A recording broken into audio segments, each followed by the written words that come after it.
Hello.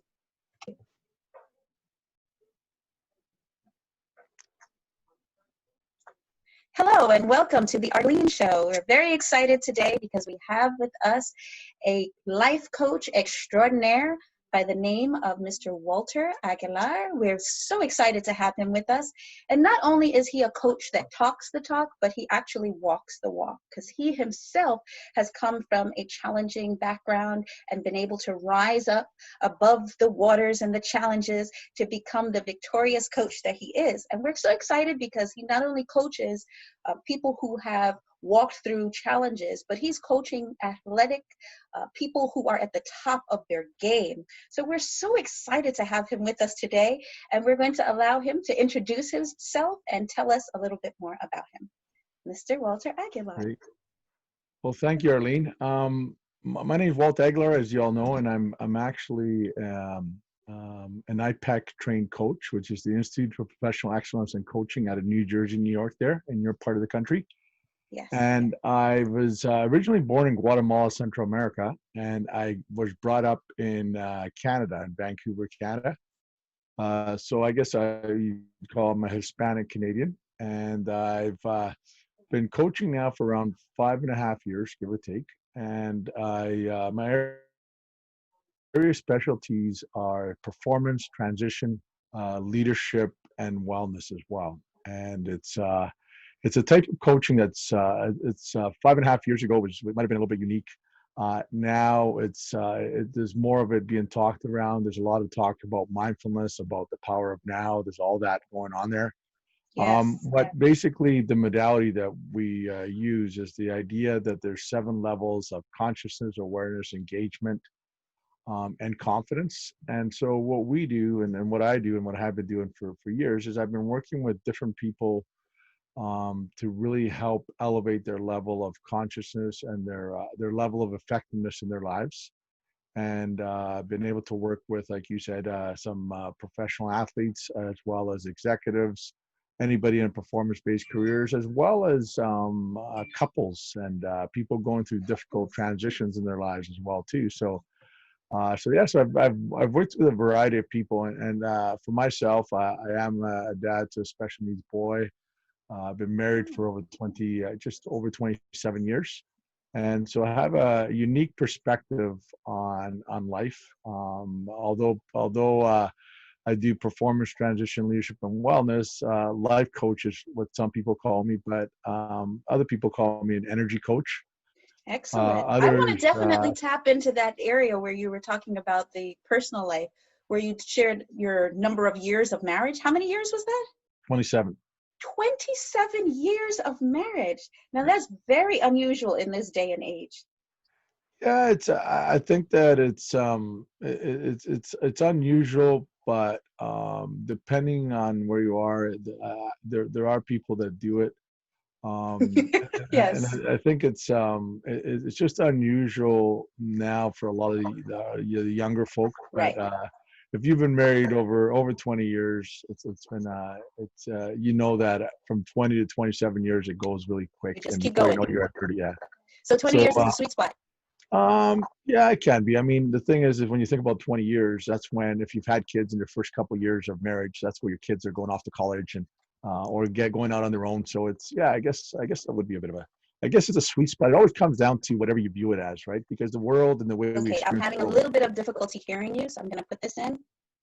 Can you hear me? Yeah. Okay. Perfect. Let's see if this is a little bit better. So can you hear me? Yeah, I can hear you. All right, so I'm going to ask you, what do you think is the key? We are definitely here we've been talking on the show a lot about the secrets to overcoming fear and getting unstuck. But I would think that one of the key secrets, or one of the key fears that people have, is this whole fear of being able to stay married, because the media has shared so many times the negative statistics about marriage and how people are, especially women, may be challenged in marriages. So tell me, what do you think is the secret to your longevity?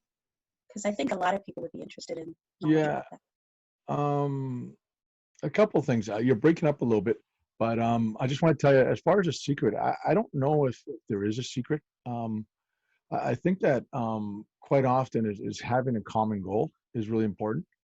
having a common goal. That's why a lot of times couples that have kids will stay married a little bit longer than couples that may not have kids, perhaps.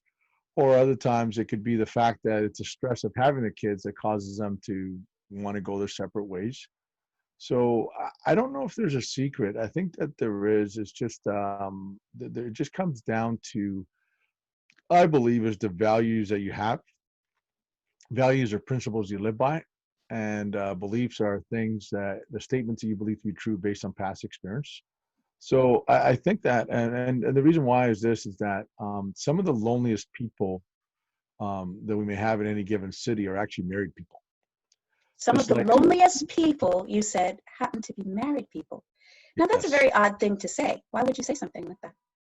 because what happens is that in any kind of relationship, right, is that it Yes. can really get into just the logistics of life. Like when you first meet somebody, you're telling you're really having some deep, intimate uh, talks about life, about your dreams and what have you.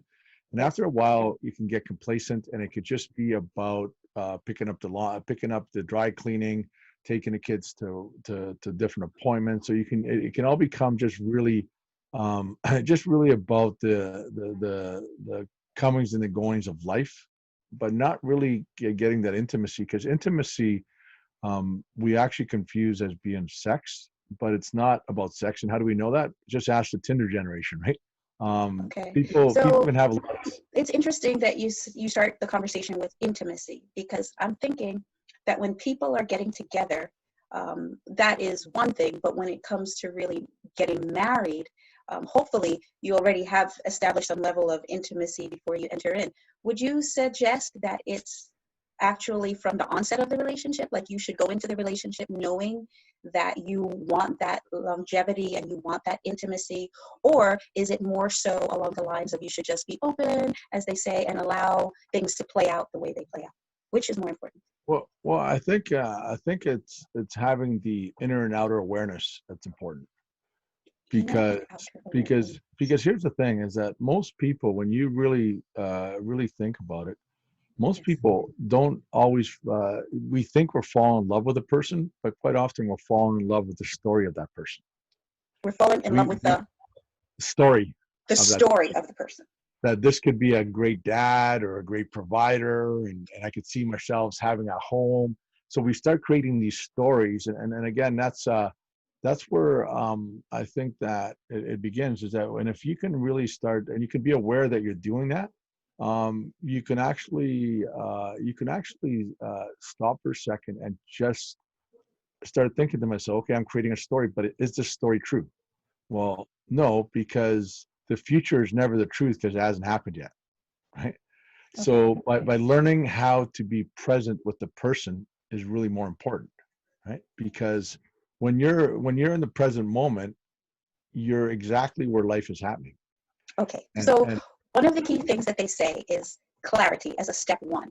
So what you're suggesting as a step A is not to create a story about this person, and more so to be in the moment. well, the thing about it is this: is that we've conditioned ourselves to be storytellers, Okay. and the reason why is because we, according to Joe Dispenza, we have 70,000 thoughts per day, and 90% of those thoughts are the same thoughts you had yesterday. So we're conditioning our minds to go looping, to basically to ruminate on things, right? So we don't only ruminate on the negative things, like when we're anxious or worried, but we'll also ruminate. Basically, we'll start to loop about the good things in our lives. So if there's somebody that you like, Yes. you'll start to be thinking about that person all day, and when are they going to call and what have you. So we're preconditioned in our minds to be great storytellers, and then to um, just to really go out there and start to ruminate on things, thoughts in our thought world. What I mean by awareness is just to be aware of it, because if you're aware of something, it no longer just becomes you, right? It becomes how you're thinking. And when you start to differentiate the fact from your thoughts than who you are, then you realize you have a choice, right? And the biggest and one of the things that will lead you to be able to get a little more clear on things is when you understand what the choices are, right? Clarity, the reason why we have confusion is Yes. because we're not confident, we're not comfortable with dealing with the uncertainty of things. We're not comfortable with dealing with the uncertainty of things. Excellent. Because it's really when you really think about it, right? The people that are at the higher level of consciousness are able to deal with uncertainty because there's a couple things that they have. Number one, they don't fall into fear because they have an understanding that no matter what happens, they will be able to learn from it, and that they believe in their capabilities to handle whatever is going to happen. One more time. Say that again, please. The people that are more conscious are able to deal with uncertainty because they know that whatever happens, they will learn from it at the very least. And they don't give in to fear, because fear is actually a projection into the past or future of a negative outcome. You're afraid that something that happened negative in the past is going to happen again, or that some negative is going to happen in the future. So And that when was a you key for you. When you entered in, you decided that this was going to be something good, and instead of thinking that it was going to be something fearful, and that's why it went forward in a positive way, or you're saying you just were open to whatever without fear? Well, you got to be open to whatever, right? Because when you think about it, part of really understanding, and that's why a lot of people will go through one relationship, think that that other person's the problem, they break up with them, they go to another one, they think that that person's the problem, and after about 3 or 4 people, they start to find out that the common denominator that they have is these people don't know each other, but you're the common denominator. So you start to realize that it's really not about them, it's about us.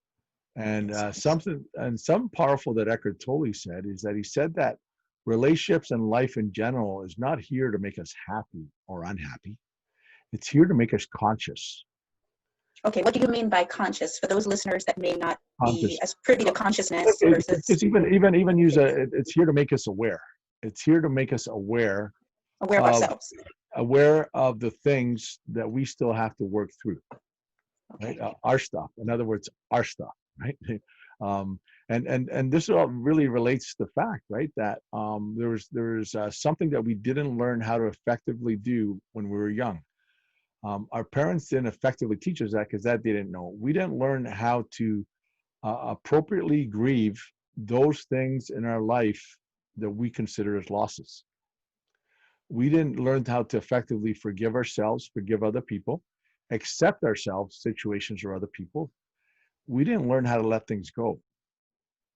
And what happened is all those things we didn't let go got stored in our subconscious. And it gets stored in our subconscious. The language of our subconscious are feelings and emotions. So what you'll actually find is that most people are under the illusion that they're making choices about what's actually happening. But the reality is, by the time we hit 35, the majority of our in-the-moment decisions are made out of our subconscious. Only 90% of our, actually 95% of our decisions are made with the subconscious mind. 5% with our conscious mind. Okay, so we're talking about clarity. We're saying that in order to not be afraid of relationships or fear of starting a business or fear of writing that course or writing that book, one of the key steps is clarity. And so I'm making the leap, or we're making the leap, and you tell me if I'm correct to do that, that it's also the same way in terms of us entering into a relationship. Is that correct? Okay. So clarity begins with yourself. Are you clear with who you are? Not clear necessarily on what you want, but it's about being clear about who you are. Yeah. Okay, so that's a key distinction. Because a lot of people say in terms of relationships in particular, you should be clear about what you want in the other person. Make a list, write down what you're looking for. But you're saying, no. Focus on who you are. Correct. And the reason for that is because from an energetic perspective, you don't attract what you want, you attract who you're being. Okay. So from a practical perspective, in terms of being clear, you're not going to attract necessarily what you're looking for, but you're going to attract what you're being. Now take